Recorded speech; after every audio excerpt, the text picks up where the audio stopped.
Olá, amados, faz bem? Eu sou Melquisedeque e estou aqui para os comentários da lição desta semana, lição de número 11, com o tema A Oração Sacerdotal de Jesus. Lições bíblicas da editora CPAD Classe de Jovens, primeiro trimestre de 2021.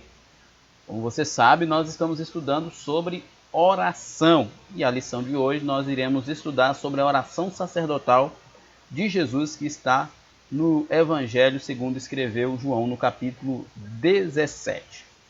Lembrando que o obedemfoco.com disponibiliza para você conteúdo gratuito, tanto para a revista de adultos quanto para a revista de jovens. São eles aula em vídeo, aula em áudio e subsídios em PDF. Se você estiver assistindo esta aula no YouTube e você está achando que está tendo muito comercial no YouTube, então você pode ir para o site do obedemfoco.com. Acesse www.obedemfoco.com. Você, além de ter o subsídio em PDF, a aula em áudio, a mesma aula em vídeo que você encontra no YouTube e sem propagandas, tá? Então, acesse www.obedemfoco.com. Temos também o treinamento para professores de EBD, totalmente gratuito. Você que é professor não pode ficar sem este treinamento. Se você deseja receber mais conteúdo gratuito, então mande um WhatsApp para nós com o seu nome e sobrenome para o número DDD 094, não esqueça do DDD 094 98409 2869.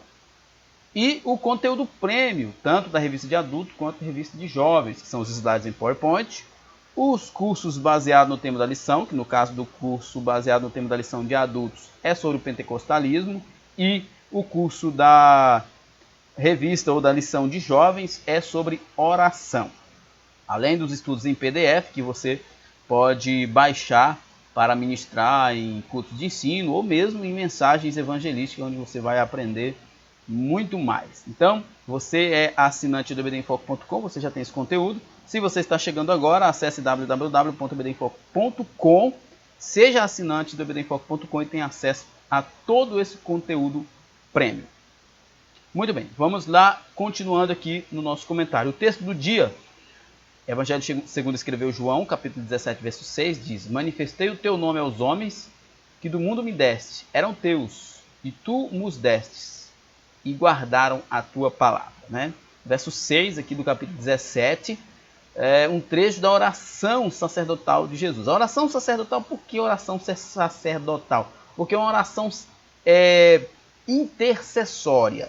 Jesus está ali especificamente intercedendo pelos seus discípulos e, claro, por toda a sua igreja a partir daquele momento até o dia do seu arrebatamento.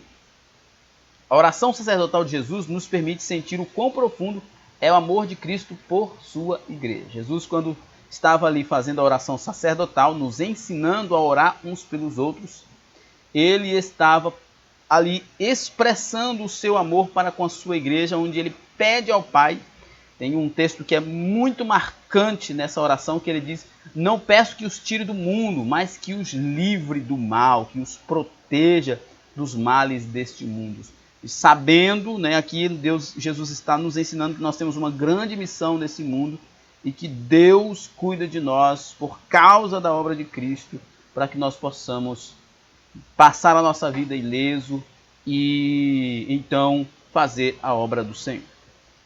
O texto bíblico, a revista, ela coloca capítulo 17, verso 1 a 4, depois o verso 9 a 11, depois 17 a 19, 22 a 23. Mas, claro, você vai ler o capítulo 17 inteiro.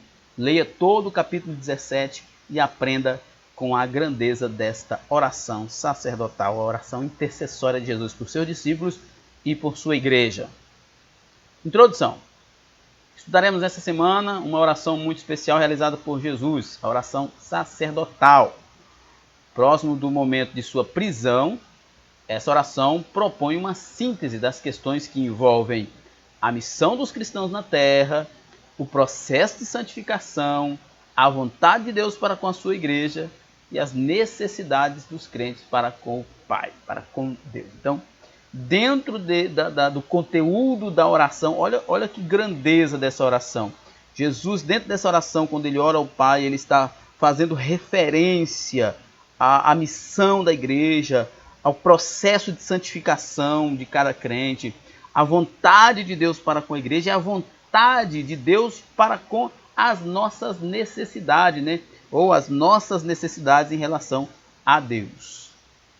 A oração proferida por Cristo revela misericórdia, justiça, glória e verdade de Deus para conosco. É um exemplo muito interessante. Nós estamos estudando todo o trimestre sobre oração. E o professor pode explorar isso aqui com seus alunos. Por exemplo, nós estudamos a oração do Pai Nosso na lição passada e alguns princípios sobre oração. Aqui também nós temos muitos princípios sobre oração. No geral, de forma mais genérica, nós vemos esta oração, não é à toa que ela é chamada de oração sacerdotal, como uma oração intercessória. E dentro desse aspecto, né, dentro dessa oração, alguns aspectos são destacados, como por exemplo, uma oração intercessória ela envolve misericórdia, o sentido de misericórdia, a intenção de misericórdia, a justiça, a glória de Deus, a vontade de Deus para conosco. Quando nós oramos por alguém, nós oramos pedindo que Deus tenha misericórdia, pedindo que Deus faça justiça, que o seu nome seja glorificado, que a verdade e a vontade de Deus para conosco seja sempre soberana. O mestre apresenta a Deus as nossas necessidades e pede que conheçamos a perfeita alegria, sejamos guardados do mal, cresçamos em verdade e em santidade e que possamos demonstrar o amor com as pessoas.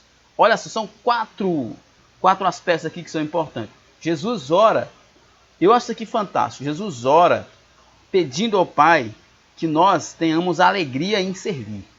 Porque para muitos cristãos, Jesus já previa isso, ser crente é um fardo, é um peso. Eu já vi gente dizer que quando saía de férias ou quando ia passar um final de semana fora, ia dar uma férias, tirar umas férias da igreja ou dar umas férias para Deus. São questões assim muito esquisitas, porque a ideia da Bíblia, ali do Novo Testamento, é de prazer completo em Deus, em estar na presença de Deus, de estar lendo a sua palavra, de estar orando.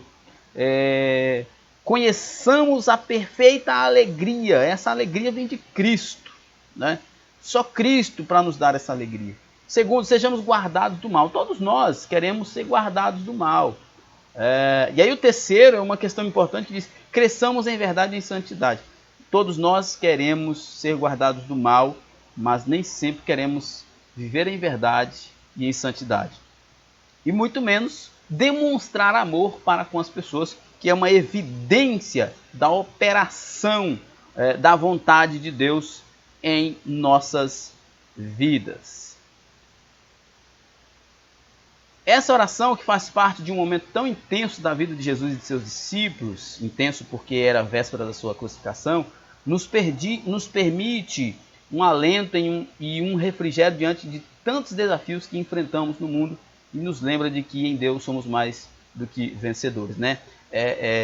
O professor pode explorar isso aqui, que nós podemos descansar diante das adversidades, porque Jesus, ele intercedeu e continua intercedendo por nós.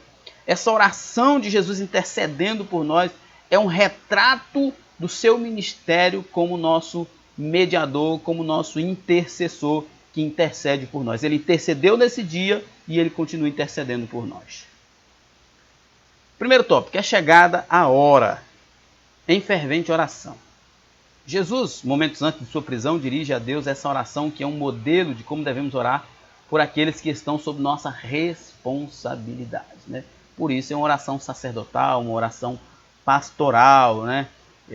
Porque é a oração de alguém que lidera ou que cuida de um povo, né? Jesus, então, nos dá aqui um grande ensinamento de como deve ser a oração, especialmente aqui para o professor, que tem aí os seus alunos sob sua responsabilidade no ensino, orar por eles. A oração sacerdotal vai ensinar você como fazer isso.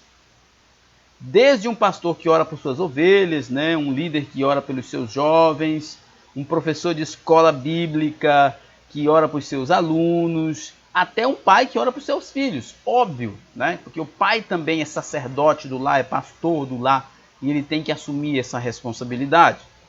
A oração sacerdotal de Jesus é uma referência de comprometimento de um líder com Deus. Então, olha só, nós estamos numa lição para jovens, o professor vai aprender isso aqui primeiro, mas ele já pode ir ensinando para os seus jovens, porque nós esperamos que dentro dessa classe de jovens tenham futuros pastores, futuros líderes de jovens, futuros professores e futuros pais, óbvio. Então, nós entendemos e esperamos que dentro dessa classe surja novos líderes. Então, se você é um pastor, se você vai ser um pastor, se você vai ser um líder de jovem, um professor de escola bíblica, ou quando você for pai ou mãe, você sabe dos princípios e da responsabilidade de quem cuida orar por quem você está cuidando. Meu pastor, o pastor Nilton Gonçalves, ele tem uma frase, ele costuma dizer assim: ninguém que não discipula não tem o direito de disciplinar. Ou seja, quem não está disposto a discipular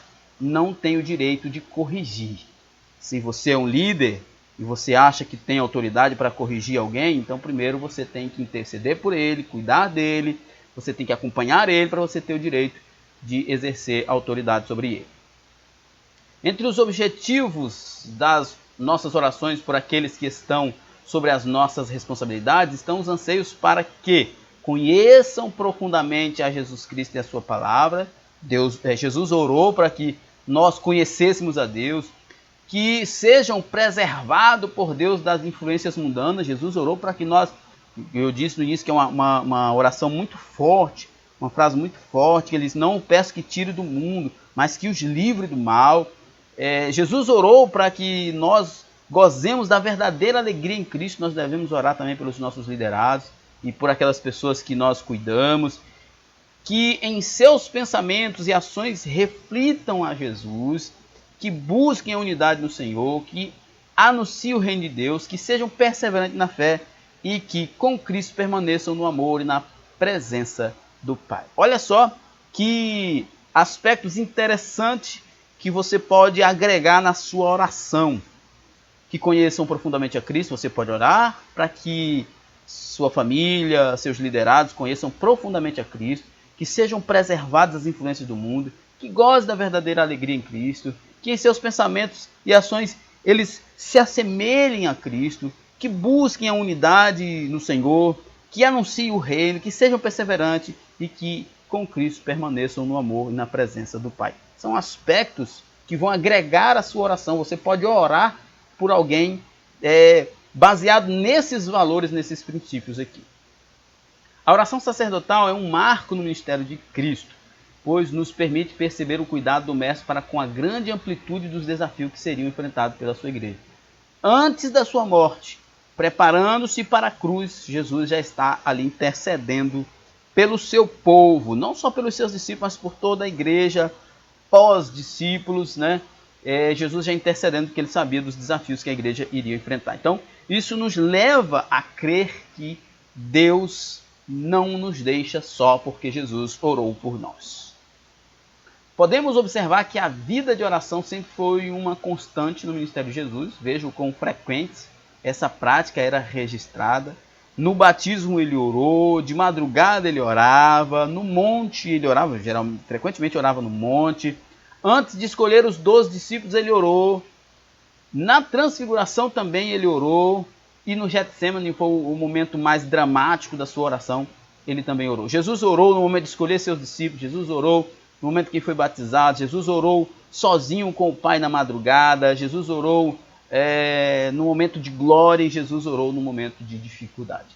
Jesus ensinando, né, o professor pode explorar isso aqui com seus alunos, Jesus ensinando que não há momentos específicos para oração, todo momento é momento de orar. Foram muitos os momentos de oração que marcaram o ministério terreno de Jesus, o Filho de Deus. Porém, a oração sacerdotal ocupa um lugar especial por sua amplitude de temas e chamados ao grande desafio proposto ao povo de Deus. Né? Lembrando também da oração do Pai Nosso, que ele ensinou alguns princípios, especialmente no aspecto coletivo da unidade, de como os irmãos devem orar. A mensagem da cruz. Jesus inicia sua oração falando: Pai, é chegada a hora da cruz, isso mesmo. Mas que hora é essa? A hora é a hora da cruz, o momento em que Cristo, movido pelo amor infinito de Deus, deu a sua vida na cruz para que todos nós tenhamos acesso à vida eterna. Quando Jesus, Pai, é chegado a hora. Era essa hora, a hora do sacrifício.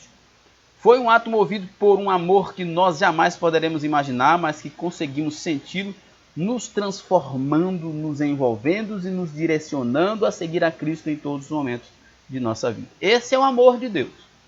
Imutável, incalculável, inexplicável, mas que pode ser compreendido quando ele age em nós, nos transformando, nos moldando à imagem de Cristo. Esse amor também leva a nos entregarmos diariamente em prol da salvação dos nossos irmãos, como diz 1 João 3,16. Afinal, o Pai não quer que ninguém se perca. É interessante, né? Porque o amor de Cristo por nós é algo que realmente não pode ser medido. Mas como que nós podemos perceber esse amor? É quando nós somos gratos a Ele. E quando nós também demonstramos esse amor pelos outros. Afinal de contas, o próprio João diz lá na sua carta que aquele que não ama o seu irmão também não ama a Deus. Porque se não ama o seu irmão que vê, muito menos amará a Deus que nunca viu. Tem um teólogo que ele parafraseia dizendo assim: Deus escolheu ser amado no próximo, né? Parafraseando esse texto do evangelista João lá na sua carta. Que se nós não amamos o nosso próximo, dificilmente, ou melhor, é impossível que nós expressemos ou que o nosso amor para com Deus seja real. Para a glória de Deus, mediante o sacrifício de cruz que se aproximava, o plano divino de redenção da humanidade estava chegando ao momento supremo onde o Cordeiro de Deus daria a sua vida por cada um de nós. Essa é uma história movida por um amor imensurável e contagiante. Nisto está o amor. Não em que nós tenhamos amado a Deus, mas em que Ele nos amou a nós e enviou o seu Filho para propiciação pelos nossos pecados. 1 João 4:10. Né? O sacrifício de Cristo na cruz do Calvário é uma expressão do amor de Deus para conosco. E como diz Paulo, Deus prova o seu amor para conosco em que Cristo morreu por nós, sendo nós ainda pecadores. Deus prova. E como é que Deus prova que Ele nos ama? Jesus morreu por nós, sendo nós pecadores. E como diz João aqui, nós só amamos porque Ele nos amou primeiro. O nosso amor é resultado da operação do amor de Cristo em nós. Como não viver intensamente o amor de Deus ao aceitar a Cristo como Salvador? Como não glorificar ao Pai com toda a nossa existência quando somos movidos pelo amor ágape? Enfim, todas as coisas são para a glória de Deus. E Cristo manifestou esse belíssimo fato em sua oração. E ali naquela oração, Jesus glorificou o Pai. Jesus pediu ao Pai que abençoasse o seu povo, pensando ali no povo, ele estava num momento pré-cruz e ele estava intercedendo por um povo pecador, por um povo que iria colocá-lo na cruz. Isso sim é o amor de Deus. Segundo tópico, santifica-nos na verdade. Vamos lá, a tua palavra é a verdade. A palavra de Deus tem um grande valor para aqueles que seguem a Jesus. Quando o mestre ora pedindo proteção, alegria, santificação, união e amor, o faz referindo-se aos que entendem a requisitos básicos. Veja, que pertencem a Deus, que creem em Cristo, são separados do mundo e guardam a palavra. Perceba que esses aspectos, esses requisitos básicos aqui, são característicos de quem é salvo, de quem é filho de Deus. Todos quantos creram nele foram chamados, deram o direito de ser chamado filho de Deus. Então, quando o mestre ora pedindo proteção, pedindo que enriqueçam de alegria, pedindo que os santifique, pedindo que dê união e amor, o faz referindo-se aos que atendem a requisitos básicos, que sejam pertencentes a Deus, que creem em Jesus Cristo, que são separados do mundo, que guardam a palavra. Isso nos leva, o professor pode explorar isso aqui, nos leva a entender o seguinte: fora de Cristo não há nenhuma proteção. Fora de Cristo só há juízo.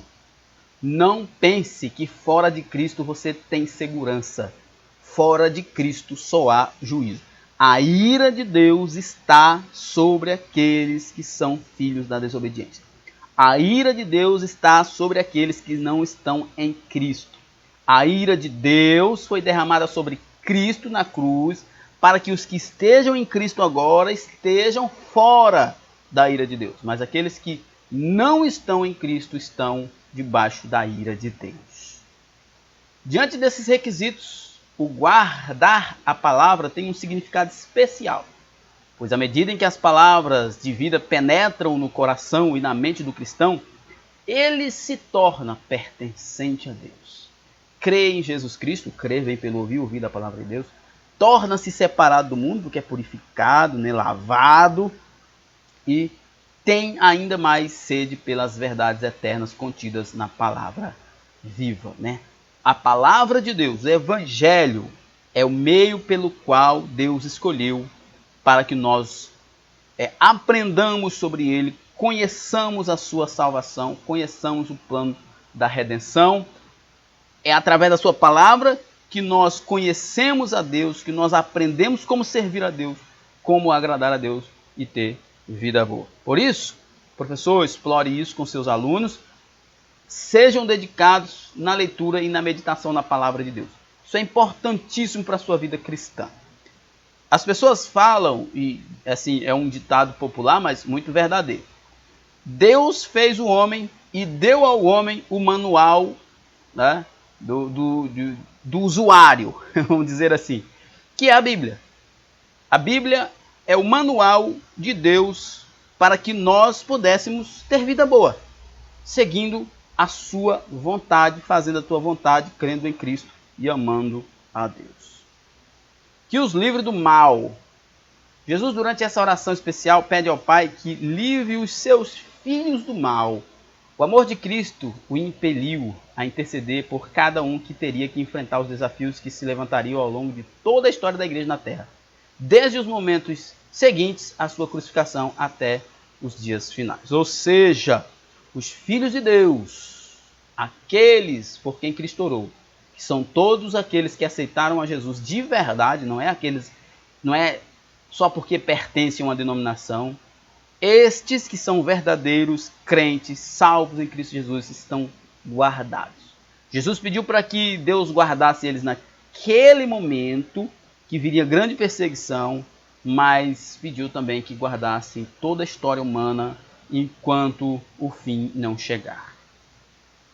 Mais adiante, o mestre complementa pedindo que o Pai santificasse os seus filhos na verdade.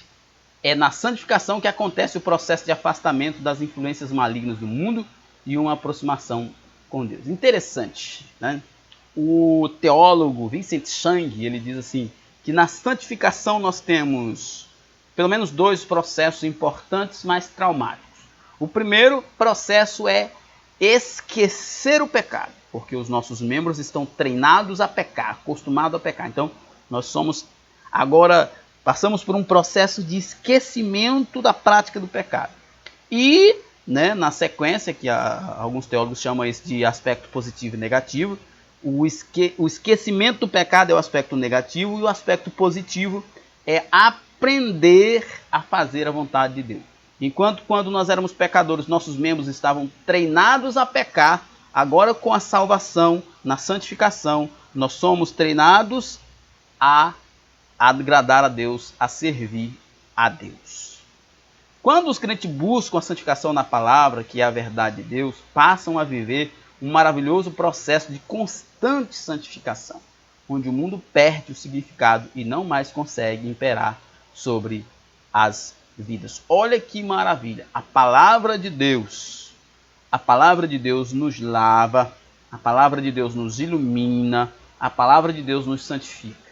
Nós precisamos ler mais e meditar mais na palavra de Deus, porque a palavra de Deus, como diz um certo teólogo, a revelação verbal, que é a palavra de Deus, a Bíblia, ela é essencial para a santificação e salvação.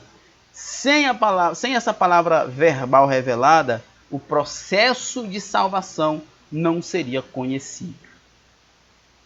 Nesse momento, cada cristão volta-se para Deus adorando, servindo e buscando ainda mais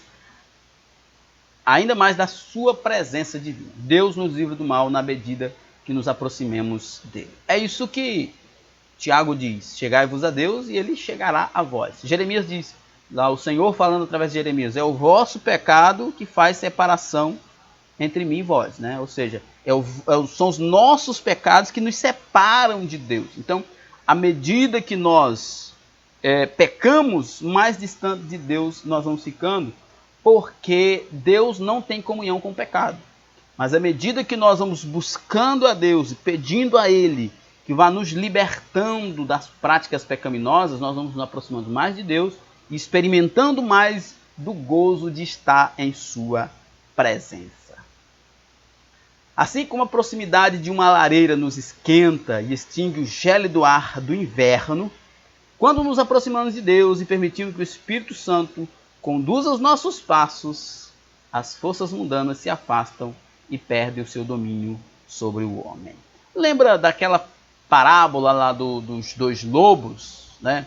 Que existe dentro de nós, que aquele que você alimentar é aquele que vai vencer a luta, né? Que é uma parábola muito interessante, que realmente existe essa guerra, lá em Gálatas capítulos 4 e 5, Paulo fala sobre isso, que existe essa guerra entre a carne e o espírito, e aquele que nós mais alimentarmos, esse é que prevalecerá. Então, se nós queremos viver agradando a Deus, servindo a Deus, nós precisamos estar constantemente na presença dele, através da oração, através da leitura e meditação na palavra de Deus, através do congregar, estar nos reunindo com os irmãos. Isso é substancial importância para a qualidade de vida espiritual do cristão.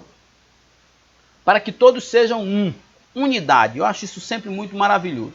Jesus pede algo muito especial para a sua igreja, que sejam nós somos diversos, né? Personalidades diversas, cores, nacionalidades, intelectualidade, recurso financeiro, nós somos homens e mulheres, nós somos diversidade, construindo uma unidade. Quando nós nos juntamos em Cristo, nós nos tornamos corpo, nós nos tornamos família, nós nos tornamos um. Jesus ora ao Pai pedindo que nós sejamos um. E é interessante que ele faz isso pensando na própria relação dele com o Pai, né? O exemplo que ele dá é a relação dele existente entre o Pai e ele mesmo. E ele diz que eles sejam um, assim como eu e o Pai somos um. Ou seja, são duas pessoas distintas, mas comungam o mesmo propósito, a mesma essência. Assim é a vontade de Deus para a igreja. Apesar de pessoas distintas, pessoas diferentes, mas que todas essas pessoas comunguem o mesmo objetivo: servir a Cristo e tornar o seu reino conhecido. Assim como o Pai e o Filho, juntamente com o Espírito Santo, são um, formando a Trindade, que é uma coisa muito difícil de explicar, os que fazem parte da igreja devem também buscar uma unidade que não seja quantitativa, mas sim plena na formação de um só corpo, né? Unidade. Nós não podemos aqui confundir unidade com unicidade, né? Porque unidade é união de diversos e unicidade é iguais, né? E a igreja definitivamente não é a união de iguais, é a união de diversos que em Cristo formam um corpo, formam uma família. Então isso é importante nós observar. Por quê? Porque por isso que o apóstolo Tiago diz que a gente não deve fazer acepção de pessoas. As pessoas mais diferentes que você conheça na sua cidade, ela aceitando a Cristo, ela pode integrar o corpo de Cristo uma vez que ela foi salva. Seja ela negro, seja ela branca, seja rico, seja uma prostituta, um homossexual, seja um bêbado, um drogado, um homicida, seja quem ele for. Uma vez que ele aceitou a Cristo, ele é ajustado, apesar de ele ser diferente, ele é ajustado ao corpo para a glória de Cristo. Jesus não se refere à união institucional e relacional entre as pessoas e igrejas, mas à formação de um único corpo espiritual. Exatamente. Tanto que é por isso que a gente diz que igreja não é instituição. Igreja é o corpo místico formado por cristãos em todos os lugares do mundo. Cristãos verdadeiros que se unem em Cristo pela mesma fé, com o mesmo propósito. O mestre não pede que todos formem um, mas que sejam um, né? Porque isso só depende do Espírito Santo e não de nós mesmos. O desejo que é demonstrado na oração é para que essa união seja de uma amplitude espiritual de todos os que entregam a Cristo a palavra, todos que se entregam a Cristo a palavra e a santificação. Todos que se entregam a Cristo, estes certamente formam o corpo. Terceiro tópico, para que o mundo conheça que me enviaste. Odiados pelo mundo. Isso aqui é muito interessante. Como o mundo nos vê? Qual o sentimento que as pessoas descrentes possuem por cada cristão convicto e comprometido com o reino de Deus? Você já parou para pensar nessa questão? Então, é interessante que Jesus vai dizer que o mundo nos odeia, mas primeiro o mundo odiou a ele. Isso é interessante. Por quê? Olha só, quando o mundo nos aplaude, é porque nós estamos agradando ao mundo. Quando o mundo nos rejeita, é porque nós estamos agradando a Deus.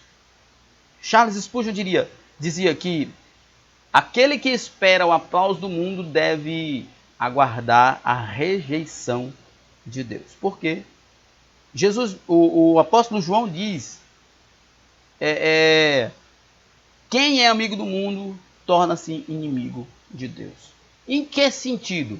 Não é mundo pessoas, mas é mundo sistema, é mundo práticas, é mundo ideológico, é mundo cultural, não é mundo pessoas. Né? Você tem que entender que a palavra mundo na Bíblia tem diversos significados, vai depender do contexto. E nesse contexto aqui, nós não devemos nos unir ao mundo, que o mundo nos odeia, não é as pessoas. Às vezes as pessoas, por estarem contaminadas com as ideias mundanas, elas acabam nos odiando, mas de forma muito ignorante. Mas é questão ideológica, questão sistêmica. Se nós, enquanto igreja, formos aceitos pelo mundo e bem tratados pelos não cristãos, algo está muito errado. Então quer dizer que devemos desejar sermos maltratados e odiados? A resposta não é tão simples assim. Se acharmos aceitáveis e desejável tal situação, estaremos vivendo em um conformismo para com as multidões que se perdem. Nós precisamos entender o seguinte: nem sempre uma pessoa não cristã que se relaciona bem com o cristão é porque esse cristão não é um bom cristão. Tá? Nem sempre. E eu volto a repetir. O que o mundo que nos odeia e eventualmente as pessoas que estão encabeçando esse sistema podem também nos odiar, mas o mundo que nos odeia é o mundo de pecados, o mundo sistêmico, o mundo de ideologias, o mundo cultura, né? Que estão aí propagando, por exemplo, progressismo, aborto, homossexualismo, enfim, todas essas questões que você sabe que não é necessariamente uma pessoa, mas um sistema que governa essas pessoas. Nosso coração deve almejar intensamente a conversão dessas pessoas para que elas venham a confessar a Cristo e então viver plenamente uma nova vida. Mas enquanto essas pessoas não aceitam o sacrifício na cruz, terão ódio por cada um de nós, pois veem em nossas vidas algo que não compreendem e não aceitam. Meus irmãos, não vos maravilheis se o mundo vos odeia. Não odeiam a mim ou a vocês, mas sim odeiam a Cristo que está em cada um de nós. Por isso que eu estou dizendo, nenhuma pessoa em sã consciência, sabendo quem é Cristo, vai dizer que o odeia. Eu, pelo menos, não acredito muito nisso. A questão é o sistema. A questão é o modus operandi do mundo sistêmico, das ideologias. Elas que trabalham contra Deus. Claro, seus agentes são humanos, mas influenciados pelas ideias de Satanás. Nas palavras de Jesus, se o mundo vos aborrece, sabei que primeiro do que a vós me aborreceu a mim. Porque Jesus diz que, na verdade, o apóstolo João diz que a luz veio ao mundo, mas o mundo amou mais as trevas. Né? preferiu as trevas, porque as suas obras eram más, eles amavam seus pecados, né? Eles se deleitavam nos seus pecados. E Jesus veio trazendo a luz e libertando do pecado. Por isso que os homens envoltos nesse sistema acabam odiando o Evangelho. Nós não somos desse mundo e por isso o mundo não nos aceita. Graças a Deus por isso. Pense bem, meu caro jovem, a nossa missão não é apenas dizer aos pecadores desse mundo que Jesus os ama, mas sim, com voz profética, chamar o povo ao arrependimento, à mudança de vida, ao abandono do pecado, à total renovação da forma de pensar. Isso mesmo, é chamar as pessoas para saírem desse sistema, é orar, intercederem para que elas sejam libertas, transformadas, para que sejam também família de Deus. E conheceram o teu nome.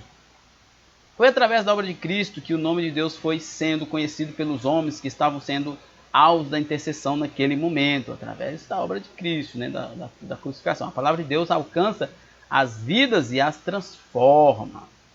Mas para que isso ocorra, essa mensagem precisa ser manifesta no mundo, no modo de viver de cada um que prega então, né? A única mensagem capaz de transformar a vida do mais vil pecador é o Evangelho. E nós, como cristãos, precisamos dar um bom exemplo. Que exemplo é esse, Mel? É exemplo de transformação, de que esse Evangelho transformou a nossa vida. Como é que eu vou chegar para alguém e dizer, olha, você está doente? Tome esse remédio. Eu estava com essa mesma doença, ou eu estou com essa mesma doença, tomei esse remédio, mas não fui curado. Mas toma, quem sabe você vai ser curado. Essa é uma mensagem vazia, fraca. Agora, se eu chegar dizendo, olha, eu estava com essa mesma doença que você, tomei esse remédio e fui curado. Tome esse remédio. Tem um peso, tem uma verdade aqui, porque houve realmente uma cura. Como é que nós pregamos uma palavra de transformação, o Evangelho que transforma, que liberta, se nós mesmos não somos transformados nem libertos? Somos viciados, somos medíocres, somos gananciosos, somos hipócritas, somos arrogantes, somos orgulhosos, somos vaidosos. Enfim, somos como o mundo. Como que essa mensagem vai ser aceita se ela nunca foi aplicada em nós mesmos? Então, por isso que o comentarista fala isso aqui de forma muito coerente. Para que isso ocorra, essa mensagem precisa ser manifesta no modo de viver de cada um que a propaga. Caro jovem, se você deseja proclamar o amor de Deus aos seus colegas, permita que eles vejam em você a manifestação desse amor. Por exemplo, se anunciamos a bondade de Deus, vivamos plenamente essa bondade. Que interessante. Lembra de uma história de que um certo irmão convidou o seu vizinho para ir para a igreja. E ele disse, vizinho, eu estou lendo um livro e depois que eu terminar, eu vou. E assim, continuamente esse irmão ia lá e aí, vizinho, já terminou de ler o livro? Não, ainda não. Mas quando eu terminar, eu vou na igreja. Aí um dia, acho que quase um ano, esse irmão foi lá e chamou esse vizinho para ir para a igreja. Ele disse, hoje eu vou. Aí o irmão curioso, ô vizinho, terminou de ler o livro? Sim, terminei. Por curiosidade, vizinho, qual é o título do livro? Na verdade, aí o vizinho disse, a verdade é que o livro é você. Eu estava lendo você, né? Estava lendo você, estava acompanhando o seu testemunho. Se o Deus que você prega realmente transformou, mudou você, salvou você, então eu vou seguir esse Deus. Então é evidente que se nós não somos exemplo de transformação, de salvação, como que nós podemos pregar o Evangelho que transforma e salva? Nós não teremos nenhuma credibilidade quanto a isso. Se permita ser o canal por onde as pessoas irão conhecer o nome de Deus e todas as suas maravilhas. Seja uma vara que em Cristo produz muitos frutos. A obra continua. Em um certo momento, Jesus, dando as instruções finais aos discípulos, falou acerca da frutificação do cristão. Não me escolheste vós a mim, mas eu vos escolhi a vós e vos nomeei para que vades e deis fruto e o vosso fruto permaneça. João 15,16. Com essa fala, o mestre nos deixa um grande desafio, a continuação da obra. Deus nos escolheu, mas ele não nos escolheu como peças decorativas.